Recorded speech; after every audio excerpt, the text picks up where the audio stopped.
great to have you all on board. You know, I think we're about 12 weeks into this now. And I see here what's week 11 on our of 11 of 16. And so we're rapidly heading towards the planning phase where we're going to synthesize all this information you've been collecting, all your knowledge, and get into our planning sessions. Reed is going to send out a survey form so that we can sign up for time slots for those planning sessions. We're going to ask you to pick 2 over about a 2.5 week period where you'll be able to meet with Reed and I. And many times communities just need a 1-2 hour session to do this.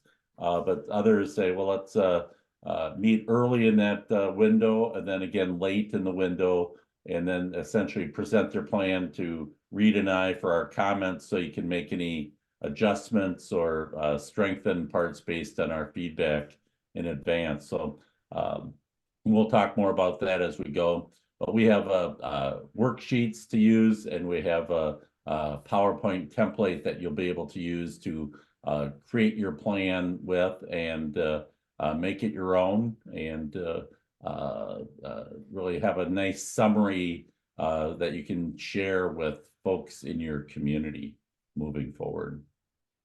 Of course, nothing happens till somebody buys something, somebody spends some money on broadband, and that's really what we're going to be talking about today is how do we fund these projects? And we know that rural broadband networks, telephone networks, have never been financially feasible without the federal government stepping in to support the development of these networks. From the telephone lines first going in, we've had, especially in particular, the USDA funding telephone projects, funding co-ops to start the enterprises to deliver these services. And so also the FCC Universal Service Funds have always been used to support rural telecommunications networks. And even more today, when we have larger and larger farms, fewer people living out in the rural countryside, especially in agricultural areas. I think we have more people in the mountains and in the woods, but probably fewer people out on the prairie and in the prime ag lands. And so the need for that subsidy has certainly grown. And so we've got some funding programs in place now, more than ever before. New ones coming on, and Matt will be talking about that, Matt Schmidt from the Office of Broadband a little later. But first we have Richard Martin, who's with us. He's your USDA regional field rep for both Illinois and Indiana. And he's kind of the gateway to broadband funding through a number of programs. Traditionally, USDA has funded the smaller companies to build these and operate these networks in rural places. And so that's really their expertise, working with small privately held companies, working with rural telephone cooperatives, and also certainly electric co-ops to be in this service area. So Richard's an expert, and you should know him if you want to be able to get funds for your region, for your area telecom providers. He's an important person to know. So Richard, thanks so much for joining us today. Thanks, Bill. I really appreciate the introduction. I don't know about the expert part, but I will do my best to convey the different programs that we have. Just to give you a little background, I have come from an accounting background actually, and I was a field accountant for the states of Indiana and Illinois for the USDA for a number of years. Recently switched over to become a general field representative at GFR. That was about 3 years ago. So I've been in this position now about 3 years, and I know enough to be dangerous, but I wouldn't say expert yet. So we'll just go with that. But at any rate, I live just outside of Indianapolis on the south side, and so I am, excuse me, in Indiana, but I do service Illinois quite extensively, actually. So I apologize. Hello? Did somebody say something? I think that was just a little room banter that. Oh, okay. Okay. I just want to make sure I wasn't on mute or something. I No, apologize. no, it's all good. And we'll ask everyone else to make sure they're muted. So thank you. Thank you. Okay, next slide, please. So a general field representative, a GFR, we are we provide program and project administration. We actually help originate applications for funding. We service the funding through the project completion and overall oversight of the award completion and compliance. We're in the field. We actually go and visit the job sites as they're being constructed or after completion, and to ensure that things are going as planned and as they need to be. We provide outreach and assistance as needed for potential projects and applicants. And again, I do service the states of Indiana and Illinois, and that's my email address and my cell phone number right there. So next slide, please. So the rural development actually has three agencies with unique programs and objectives: the Rural Utility Service, the Housing Service, and Business Cooperative Services. And obviously, I'll be talking about RUS, which is Rural Utility Services. Across the three agencies, our rural development administers over 40 programs. The RUS telecommunications program is administered by the national office. Rural housing and business cooperative services are administered by the state and national offices. Next slide, please. And so just to give a little background there, the REA, Rural Electrification Administration, was created in 1935. And then they received authority to finance telephone services in rural communities about 14 years later. Evolving from REA, RUS required telecommunications services or telecommunications networks to have the capacity to deliver broadband, and that was in 1995, as I mentioned. 2010 to present, we've actually that's a typo. I think we've administered much more in loans than that in grants to build out broadband infrastructure and expand distance learning and telemedicine in rural areas. In 2010, that was kind of the beginning of the Obama what am I want to say? The broadband stimulus program. Yeah, the ERA program. And actually that's what I was hired under to help administer some of those broadband loans and to perform audits on those once they were in place and in performing. And so next slide, please.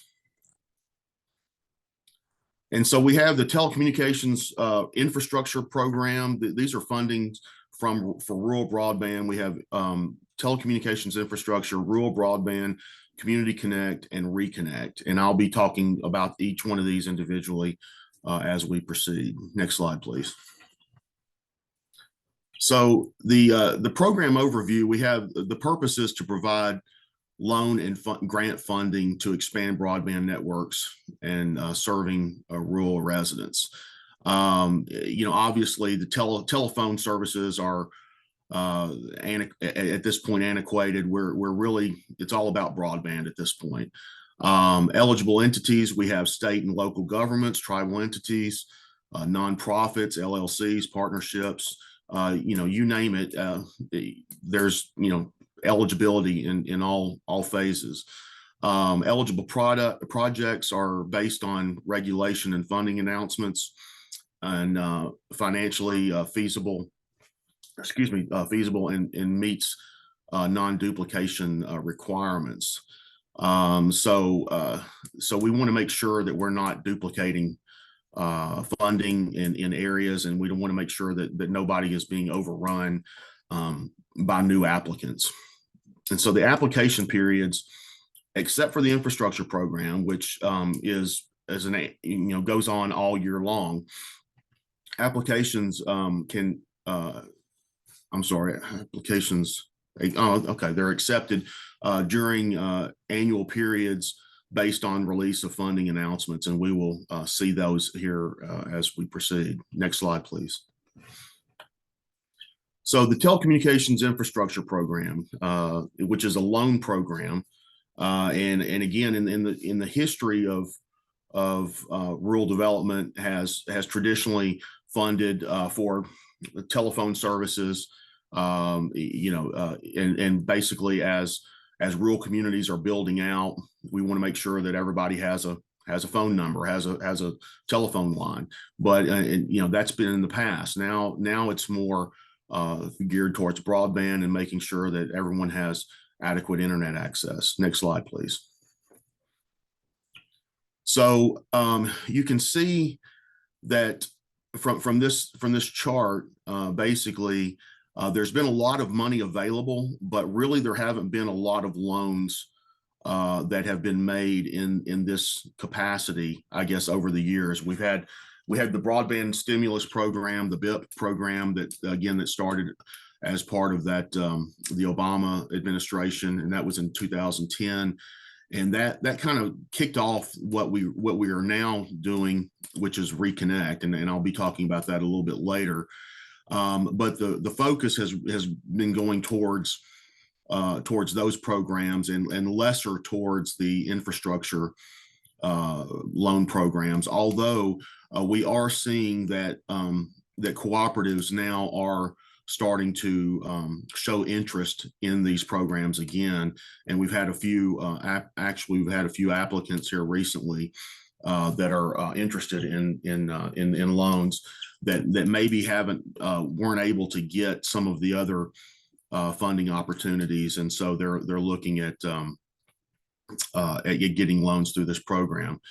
Primarily benefits communities less than 5,000.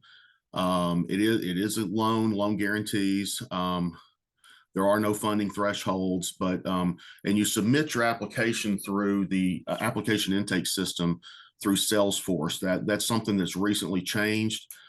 We did have it through a program or through a portal called RD or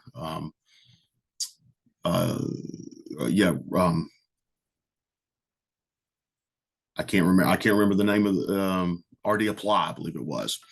And now it's through Salesforce, and it is year-round.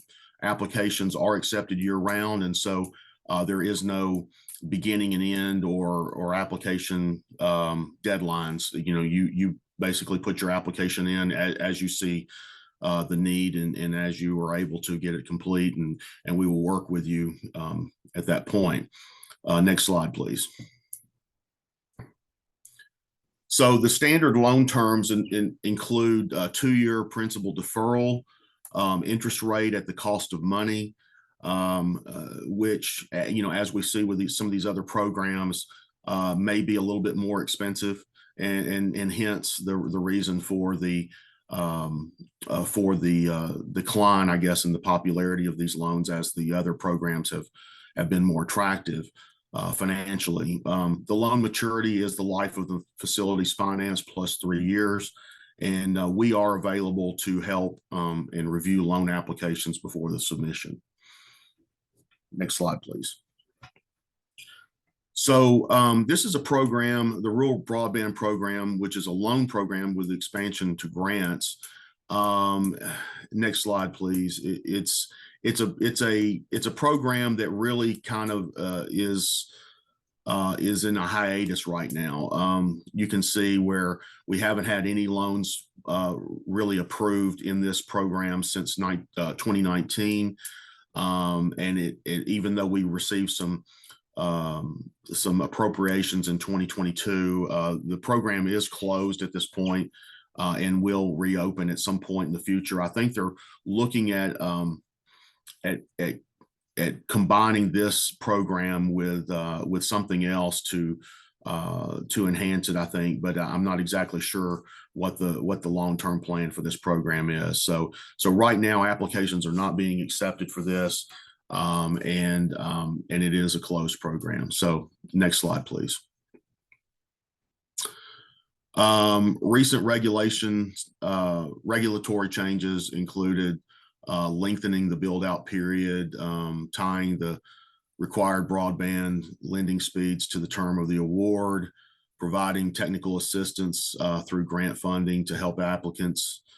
Again, this is a closed program, so this is kind of a little bit irrelevant at this point. So next slide, please.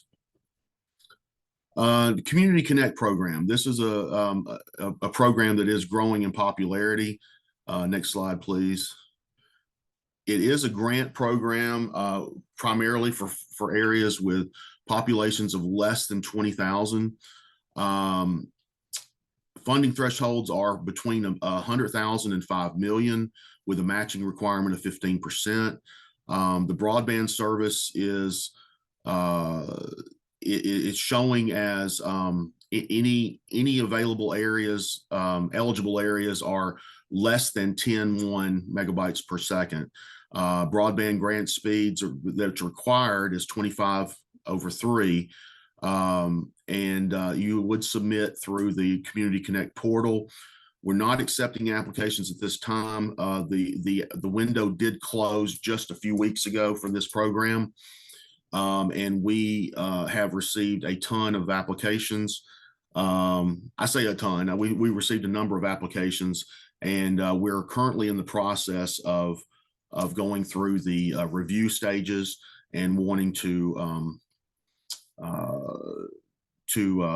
obligate those funds, for this particular program. So again, it is closed for this year. We would anticipate it being opened back again, maybe a year from now, and with some different appropriations from the budget, hopefully, as they work on getting the financial house in order in DC. So next slide, please. Applications, again, like I said, they're submitted electronically through a new online application system. Bill, these slides will be provided to all attendees, I'm assuming. Yes. Okay, very good, very good. And so you can access the resources that are showing there available at the website, and for those other programs as well. There are web links that you can connect to that will help guide you through the application phases, through some of the requirements, some of the data sheets. There's a myriad of information about each program. Just follow the web links, and it's very, very, very helpful information. So next slide, please. Okay, so for the 2023 application window, there was a change in eligibility speed. We did change it to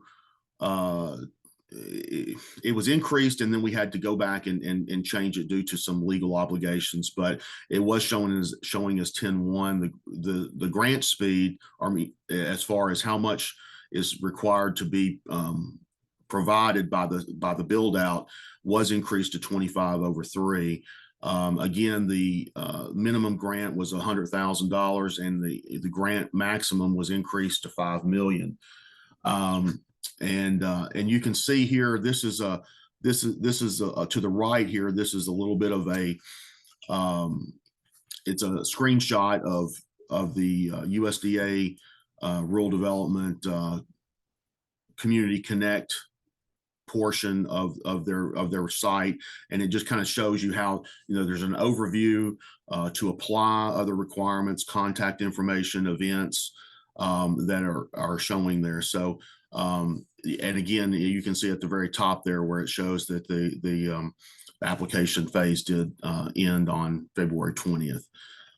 Next slide, please. So it does require SCDC participation, and this supports projects that promote and implement strategic, excuse me, community investment plans. These plans use the unique strengths of rural communities to advance prosperity. USDA Rural Development helps to finance these projects to build community prosperity using community assets, identifying resources, and convening partners, and leveraging federal, state, or local or private funding. So as part of the Community Connect program, one of the things that you're required to do is to actually set up a community center. And this would be in the form of some desktop computers where anyone can come in and visit this community center and work on their resume, apply for jobs, or do their homework, that type of thing. And so that is part of this program that is required by the program to offer to all the residents of these communities. And it's a really good thing. They're required to do it for 2 years as part of the agreement and the grant funding. And I've seen several of these in place, and they really work very well, and really offers a significant enhancement to the community in terms of offering availability of internet activities where for children and again where adults who maybe couldn't afford it in other circumstances don't have access to that to the internet services, and really is a great benefit, I think, to the community. So next slide, please. Let's see.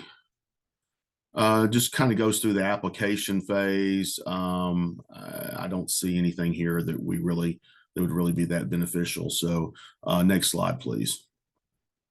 So now we come to the distance learning and telemedicine, and this is a very, very popular grant program that we have in place right now, and it is in the application phase. Next slide, please. Next slide, please. It does primarily benefit rural areas, which is what we're all about. The funding thresholds are from $50,000 to $1 million, and it does require a 15% match. You must include a hub and an end user sites, and you do apply through the grants.gov application phase. The application deadline is April 29th, so we are accepting applications for the next month and a half. You can see that we have that we just got finished with 2023, which was 121 million was available.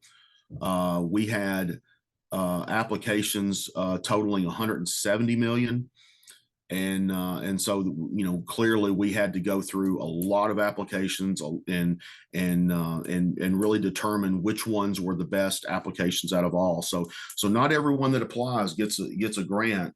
Everyone has to be on their toes and present their best information. But we did have 288 applicants this last year.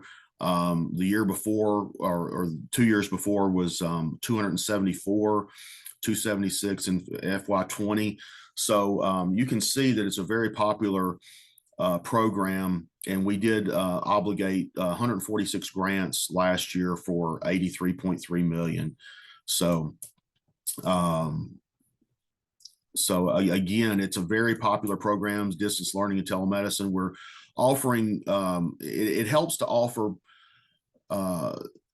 medical services, education services to end users in rural communities that would not normally be able to access that those level of services. So next slide, please. It's the interactive delivery of curriculum via telecommunications, and it promotes the connection of teachers and service and students, as I just noted, at remote sites. It does provide educational programs, instruction or information originated in one area, which would be the hub area, and then you have the end users, which are students, teachers in rural areas, whether rural or not. Now, it does connect teachers and students located in one rural area with teachers and students who are located in a different rural area. So you do have that aspect. As far as telemedicine is concerned, it's a real-time interactive telecommunications link to an end user from medical professionals at separate sites in order to exchange healthcare information for the purpose of providing improved healthcare services to those residents. So it's really beneficial to residents. It doesn't require them to have to travel to the bigger towns. They can get the services via a web conference with a primary care physician or a specialist, and really does offer a great benefit to everyone. So next slide, please. And we come to the e-connectivity program, which is Reconnect, and it is a loan and grant program. Next slide, please. So this program is offering loans, grants, loan grant combinations to bring high-speed internet to rural areas that lack sufficient access to such broadband. The Reconnect program funds may be used to fund the cost of construction, improvement, or acquisition of facilities and equipment needed to provide broadband service. The FOA, which was just published, I believe, in the last week or two, it does establish broadband eligibility speeds, scoring criteria, project and funding requirements, and other requirements based on the reference from the 7 CFR 1740. The application is through the online portal, which is www.usda.gov Reconnect through April 22nd of this year. So we do have an opportunity to get a Reconnect. This would be a round 5 award, is what's currently being applied for. We have had 4 previous rounds. Next slide, please. And I'll get to those here in a moment. There is a 3-year principal and interest deferment on the loan funds. There is a 5-year construction period that's required, and the applications require annual and unqualified comparative audit for eligibility. So that is kind of it's a requirement, and sometimes that can be a little bit of an impediment for some organizations, but for most of the folks that we're dealing with, they're already getting those audits as it stands. So we do require that in the FOA, the FOA. It does contain important eligibility and scoring and application requirements for the funding window, and we for rounds 3 and 4 authorized $2 billion for additional Reconnect funding. Next slide, please. So this kind of tells you this is round 5. This is what is in place for round 5. We have 100% grant funding, and there's 150 million that's available under 100% grant. There's 25 million maximum per project, and it is competitive review based on scoring criteria and a 25% match requirement. Now, as you see, we have a loan grant combination of 50-50. We also have 100% loan opportunities, and there are different funding availabilities for those, and different requirements. However, if you're interested in a Reconnect loan or Reconnect award, let's say, be cognizant of the fact that everyone, I say everyone, the 100% grant is a very popular product, and it's very and as such, it's very, very competitive. So we have 150 million that's available under that particular grant opportunity, but it is extremely competitive. And so if your score is maybe not quite as high as you might think it needs to be, then maybe a 50-50 loan grant combination might help serve you better. Or 100% loan is also an attractive loan in the sense of the interest rate is fixed at 2%. And so if you're going for for an infrastructure loan that we talked about earlier in the program, those are at cost of money, which is a little more expensive these days. But under this program, the 100% loan interest rate is fixed at 2%, and so that does help to make it a little bit more attractive if you're not sure that you're going to be able to meet the scoring criteria to win an award for the 50-50 or for the 100% grant. And so there are 100% grant opportunities for tribal governments, Alaska, and so forth, socially vulnerable communities. I'm not sure if we have any of those that are in Illinois that would qualify for this, but that does present an opportunity there as well. So next slide, please. Richard, a quick question about Yes, that audit Yes, sir. requirement. Is that for, you have to make sure that an area is still eligible for the program based on available services, or is that a financial audit? That is a financial audit, as like outside auditors come in and perform an audit of your balance sheet, income statement, statement of cash flows. The full scale financial audit is required, and it does need to be a comparative audit as well. Okay, very good. Thank you. Yes, sir. So this kind of gives you an idea of what we had for rounds 1 through 4. Again, round 5 is currently underway, and so we don't really have any statistics on those. But we did have a lot of applications for the first 4 rounds. You can see round 3 was extremely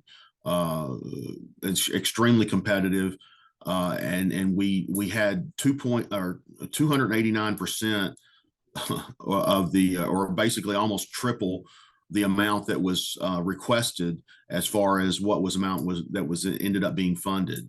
And so a little bit less so in round 4, but we expect round 4 to be round 5 to be very competitive as well. So we have awarded, you can see, let's see, about 1.5, about 5 billion so far has been awarded for those rounds 1 through 4, and so there's a lot of money going out the door out there, and a lot of construction is being performed. We do have boots on the ground reviewing this stuff, and again, it's just there's just so much that's happening right now in our telecommunications world, and just as an FYI, I service the USDA Reconnect and in the telecommunications programs. I do not service I do not have anything to do with the state organizations or NTIA. I know the BEAD money that's going on out there. I mean, I'm aware of these other opportunities, but I do not have anything to do with those. I'm strictly with USDA and the telecommunications program and these individual funding opportunities that I'm presenting here today. Yeah, and Matt Schmidt is standing by from the Office of Broadband to talk about BEAD. Exactly. Yes, sir. Yes, sir. And so next slide, please. So these are some resources that you can access. There is a Reconnect applications map link there. You have a telecom project map link, DLT, Community Connect. These provide location and information regarding funding specific to each project. Next slide, please. And there are some other resources that are available here. And I encourage you to, if you're interested in any of these programs, to just access some of these websites and kind of play around and see what they have to offer. Here are some NTIA indicators of broadband maps there, the FCC map, and Illinois Office of Broadband as well. So those are available. Again, these are not under my purview, but they are here, offered here as a helpful resource. You can look up your general field representative, which is me, in the state of Illinois.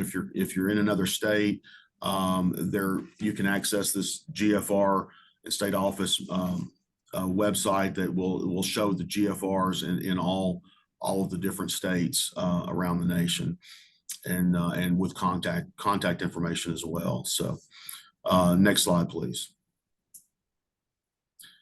And so here's some historical project number or program numbers. Next slide, please.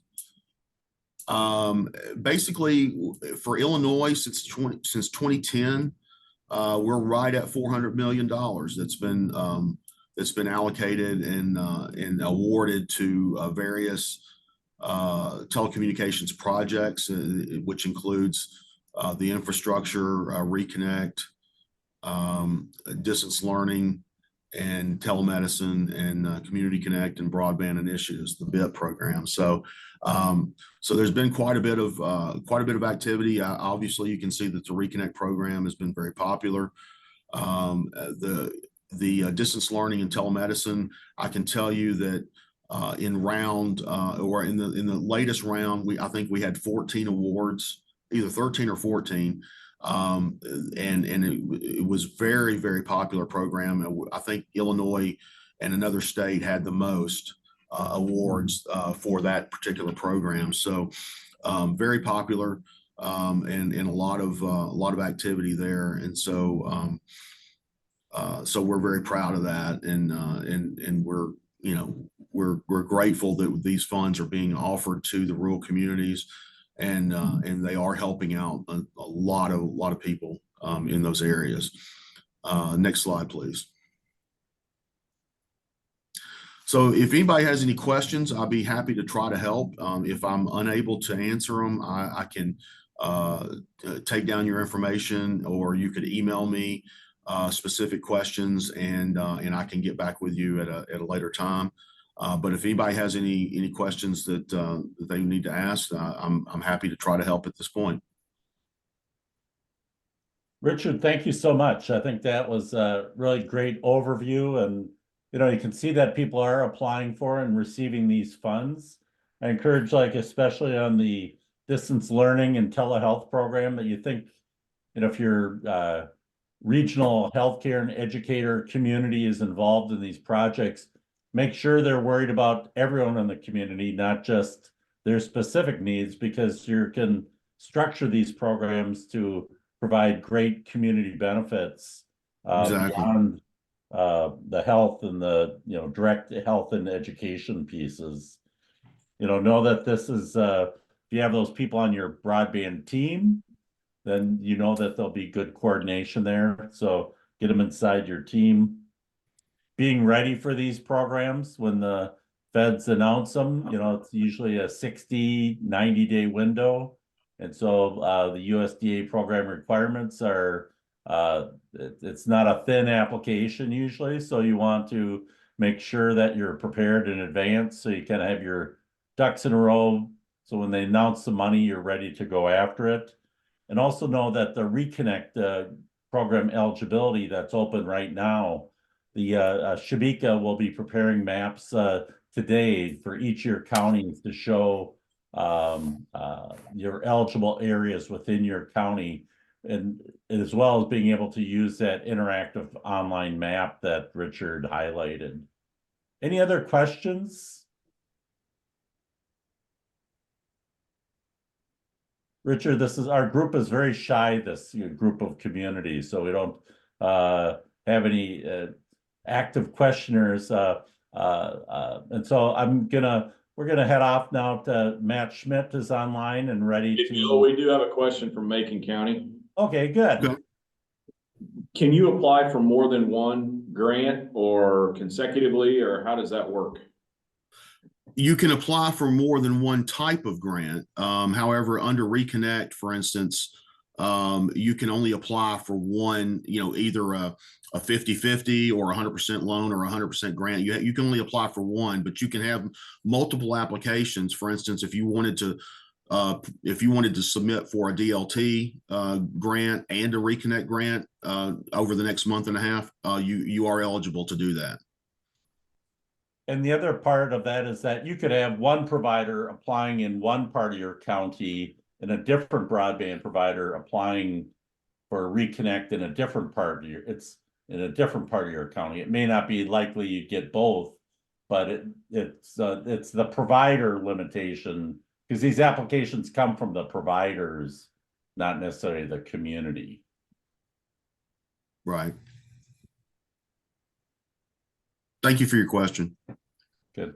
And thank you. Yeah. Richard, thank you so much. And if you want to stay on until Matt's done, maybe there'll be more questions, or I know you're a busy guy too. So if you want to. Well, I'm quite sure I can learn something from Matt. So I appreciate that. I appreciate the opportunity to stay. Good, good. Matt Schmidt, welcome, Director of the Office of Broadband. All right. Well, thanks, Bill, and thanks everybody. And I don't have slides for better or worse, so you just got me today. But it's great to follow Richard, and we just absolutely love the USDA programming here in Illinois. And so, Richard, Bill, you guys can keep me honest here today. But what I'd like to do in the next 20 minutes or so, I have a hard stop at 9:30, is just to bring to life the grant programming from the state perspective. And I got to tell you, folks, we got what we asked for. We opened the Office of Broadband about 4.5 years ago in the fall of 2019, launched the Connect Illinois Broadband Grant Program in February of 2020.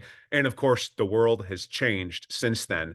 And all along the way, we've been asking for the resources necessary to reach universal access in cutting edge broadband technology that's affordable, reliable, high performance, statewide. And folks, we are poised to achieve that. And it's not just a goal that we're setting, it's an obligation. We mentioned the BEAD program earlier, that Broadband Equity Access and Deployment Program. It's part of the Federal Infrastructure Investment and Jobs Act that we signed into law about 2 years ago. And with that $1 billion of allocation that's coming to Illinois, we have an obligation to make sure all unserved locations and as many underserved locations as possible are connected. We think we're going to have enough resources to remove all unserved and underserved locations from the map, making them all served, at least 100 megabits per second download, 20 megabits per second upload. And all along the way, we want to connect as many anchor institutions as we possibly can. And so right now, I think many of you are aware of the great work that Shabika and her colleagues at the Office of Broadband and the Illinois Broadband Lab are doing to administer a state map challenge program, the BEAD challenge process. And so that is accepting applications, as you probably know, until next Monday, March 18th. And through that process and the rebuttal work and the adjudication phase that follows, we're going to lock in our BEAD map for eligible uses of BEAD funding. In a moment, I'll talk a little bit about what that BEAD program is going to look like in Illinois. But before we dive into that, I'd like just to rewind the tape a little bit and talk about the Connect Illinois program. And so again, we launched that program in February of 2020. We had round 1 and round 2 that took place in 2021 and 2022. And then in 2022, we launched round 3 of Connect Illinois that leveraged $350 million, mostly of ARPA funding. And so that American Rescue Plan Act, the Capital Project Fund dollars. If your community still has local fiscal recovery fund dollars from ARPA, that is the best broadband dollar I've ever seen for a local community. And so think about how you might deploy that for a broadband project if you still have a balance of those funds, the local fiscal recovery fund dollars. For the state, we've tried to make best use of our capital project fund dollars and our state fiscal recovery fund dollars to invest in as many strong round 3 applications as possible. And I got to tell you, folks, we just wrapped up or caught up with the mapping and merit review work of all those applications. About 240 applications seeking over $1.4 billion of round 3 support for Connect Illinois grants. And in the coming weeks, we'll see a trickle of announcements leading up to over 60 projects extending service to nearly 50,000 homes, businesses, community anchor institutions around the state. And so Connect Illinois, I throw this around a lot. What is that program? What's it all about? There's a lot of content on our website. There's hours and hours of webinar content of me running through slides. Didn't want to put you through that today, but that's all online. And one thing that's really great about our program is it hasn't changed significantly since it was introduced in February of 2020. We've made some tweaks along the edges. We've listened to feedback. We've tried to streamline it. But what we've tried to do with Connect Illinois is put our communities in a position to drive investment, to seek out and form partnerships or put their thumb on the scale and endorse projects. And we'd like to carry that forward with round 4 of Connect Illinois, which will be the BEAD funded work that begins in earnest this summer and fall. But when you look at what we've done with Connect Illinois, we want to put our communities, our school districts, our cooperatives, all varieties of broadband service providers offering different technologies in a position to identify goals, look at the map of eligible locations, and then come to us with their best ideas. And it has produced incredible results here, particularly in round 3. I just mentioned around 50,000 homes, businesses, community anchor institutions will be covered with those round 3 funds. Of course, the need goes beyond what we've done in rounds 1, 2, or 3. And that's why the BEAD funding is going to be so critically important as we move forward. So in terms of like the timeline, what we hope to accomplish here, this spring, we'll be locking in that BEAD challenge map. And so that process is taking place right now. I'm sure you're familiar with it. We can answer any questions you might have here in a moment. Once that map gets locked in, we will have a proposal called the initial proposal, our approach for running a subgrantee selection process, very similar to what we've done with Connect Illinois rounds 1, 2, and 3. Local communities, providers, cooperatives, school districts, all can apply for BEAD funds. But the reality is it's probably going to be internet service providers or cooperatives that are doing the applying for those BEAD funds in round 4 of Connect Illinois. We're going to issue a state notice of funding opportunity, likely at some point this summer. It'll set the rules of the road for how eligible applicants can engage with the map of eligible locations and apply for funding. And what we've done in the past with Connect Illinois is move away from high stakes deadlines and try to engage in an ongoing conversation with communities and prospective applicants, just so wherever you are in your goal setting and your planning, you're best prepared to apply for funds. And so we plan on having 3 waves within round 4 of Connect Illinois. And so what that means is 3 different deadlines for applications that will take place essentially over a 365-day period. Generally speaking, it's probably going to stretch from summer of 2024 through early summer of 2025. And so between now and that first application window, that wave, local communities are in a great position to set goals, to engage providers that might be interested in applying for those funds, to form partnerships. You've heard a lot about this in the past, but that's exactly what we want our local communities to do, is to be part of the conversation. Because what we've seen with Connect Illinois in rounds 1, 2, and 3 is those communities that get involved, that set goals, that identify partners that they providers that they would like to partner with, and ideally put some local government skin in the game, some resources, but not required. But if you can, it's great. Those applications are the best. And I just want to give a shout out. We've had a number of great initiatives at the county level in particular, but Whiteside County has done a tremendous job of engaging their applicants, their providers, and they have a lot of great applications that became grants from their provider community here in round 3. Likewise, we see some really good thinking in Logan County and county about how the county can set goals, identify partners, and work with those providers to build out networks that have strong public benefits for the local government, for the county, and others. And also, I could give a shout out to another, McLean is doing some great work right now, of course. Jackson County, we've got Lake County. The list goes on and on and on. Counties that have entered this conversation and want to be part of a solution. And so, just want to say hats off for being part of this program. We really value it.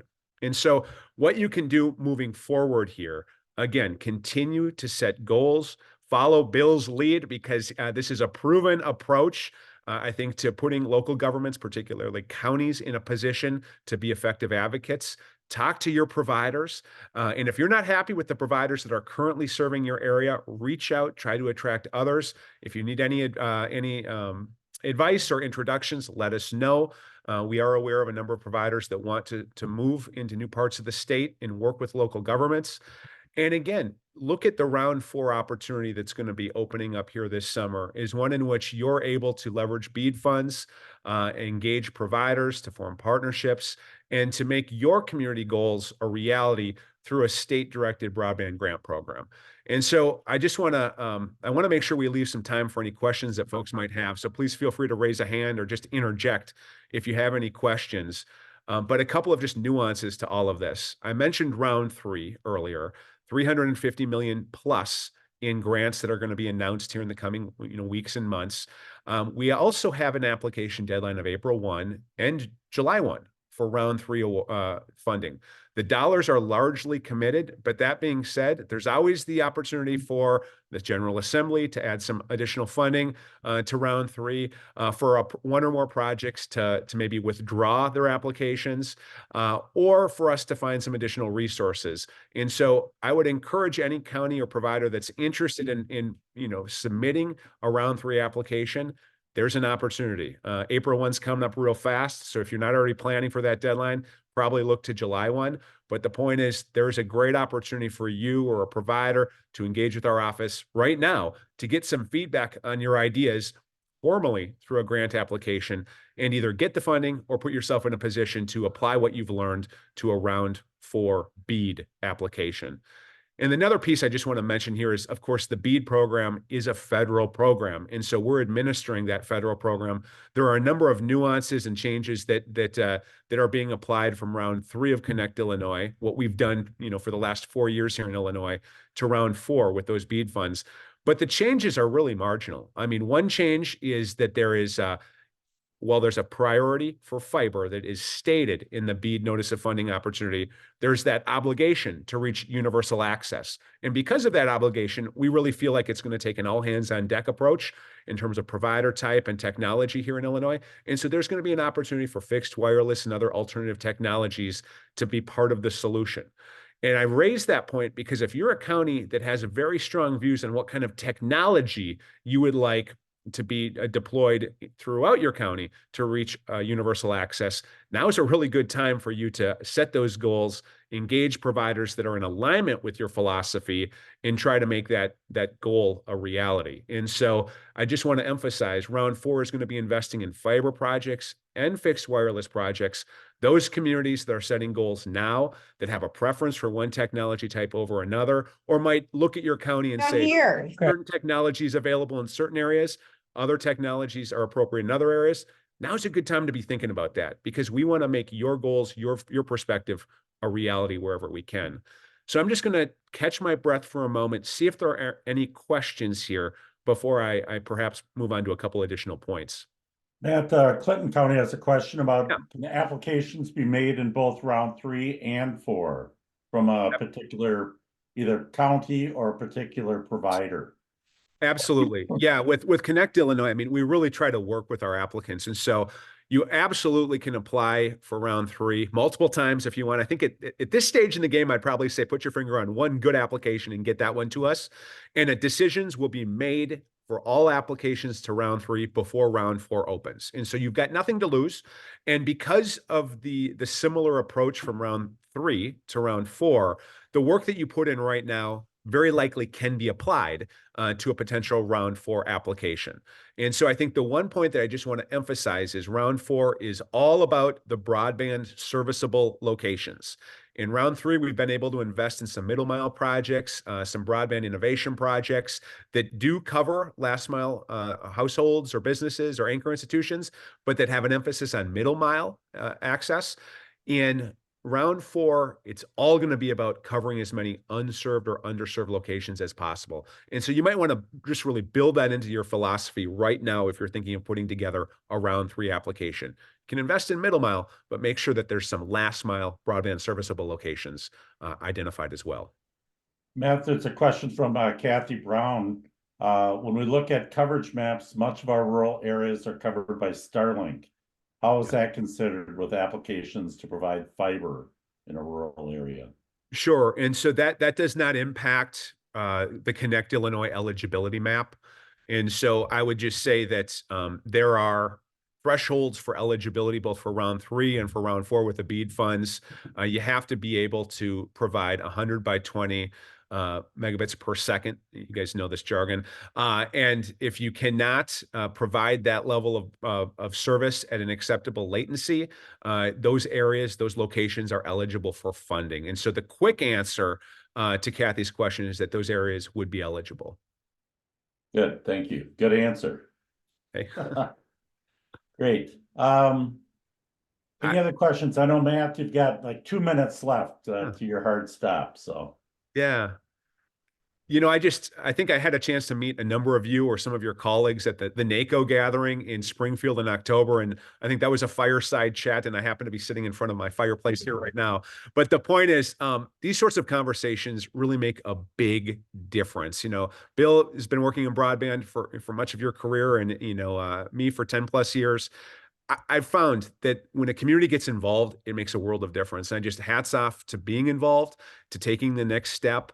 And if you've got any questions moving forward about what BEAD is going to look like, how you can engage in the MAP challenge process, how you make sense of the findings from the MAP challenge process, let our office know.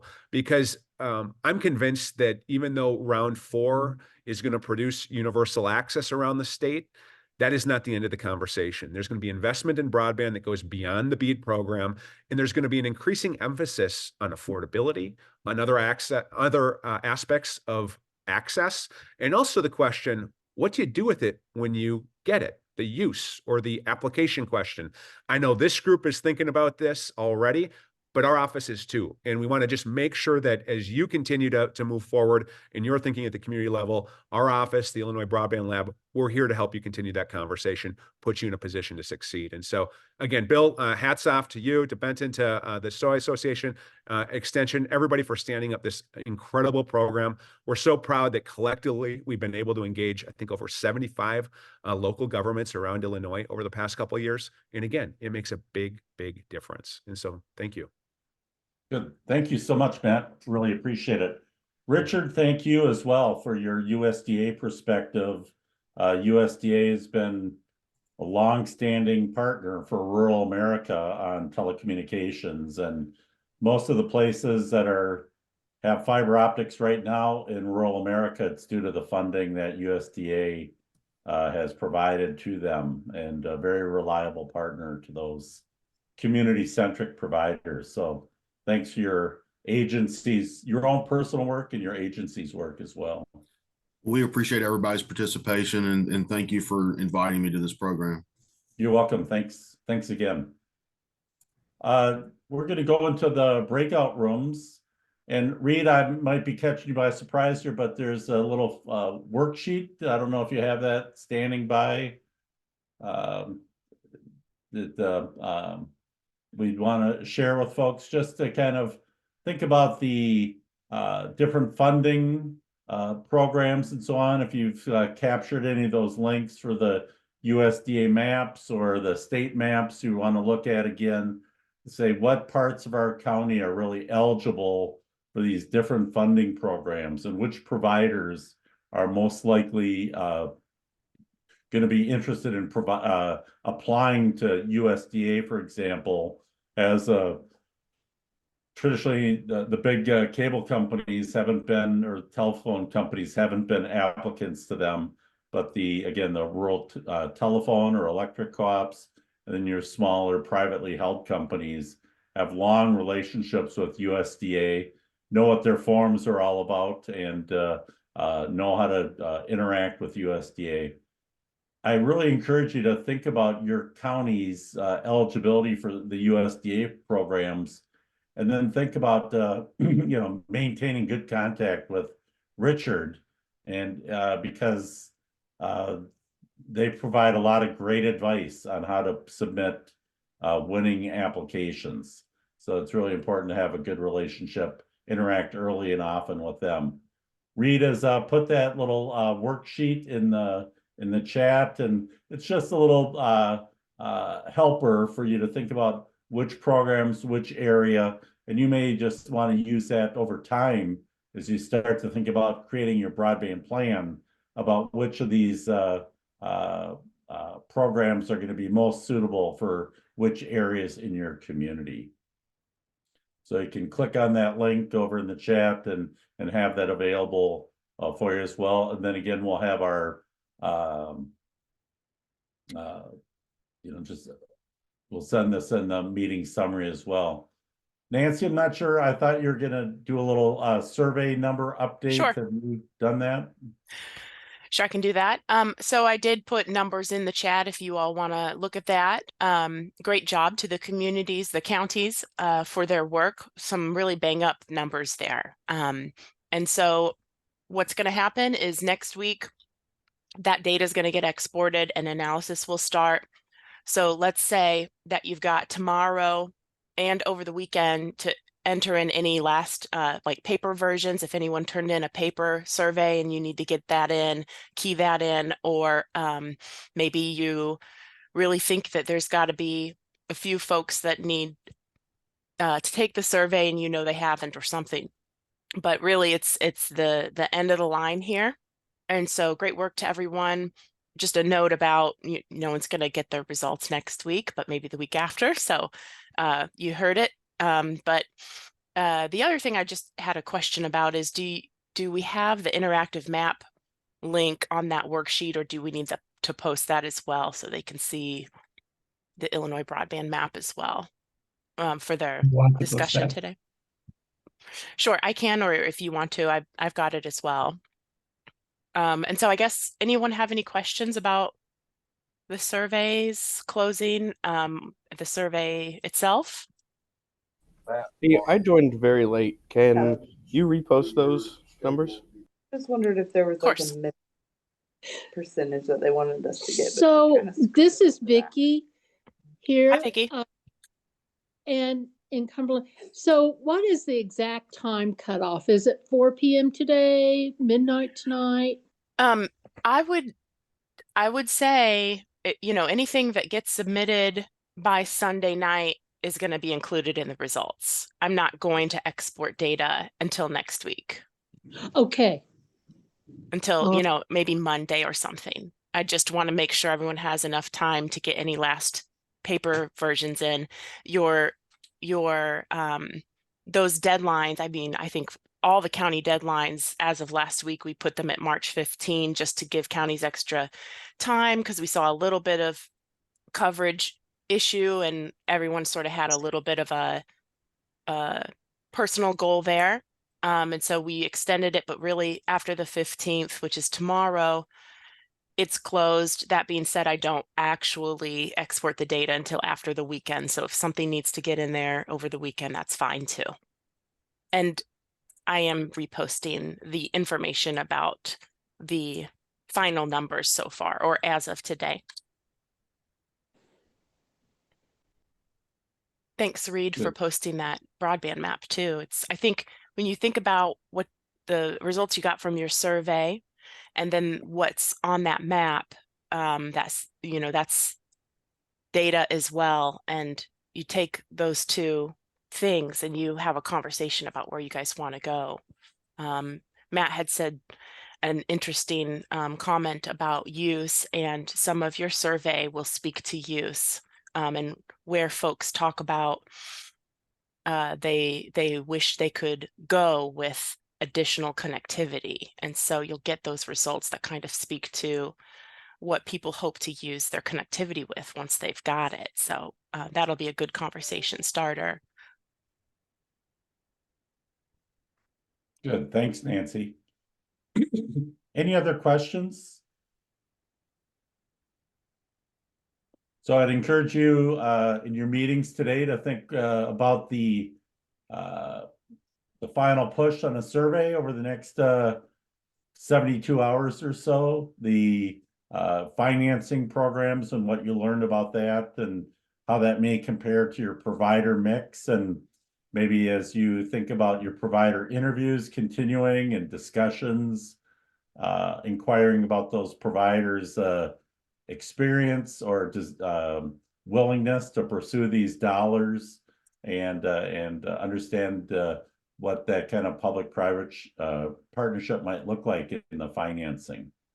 So with that, meet as long as you want. We keep those rooms open, I think, until 11. And so get back to Reed and I with any questions or any need for assistance. And again, look for that scheduling tool that's going to come out for Reed to sign up for your planning sessions. And Nancy, you can open the rooms.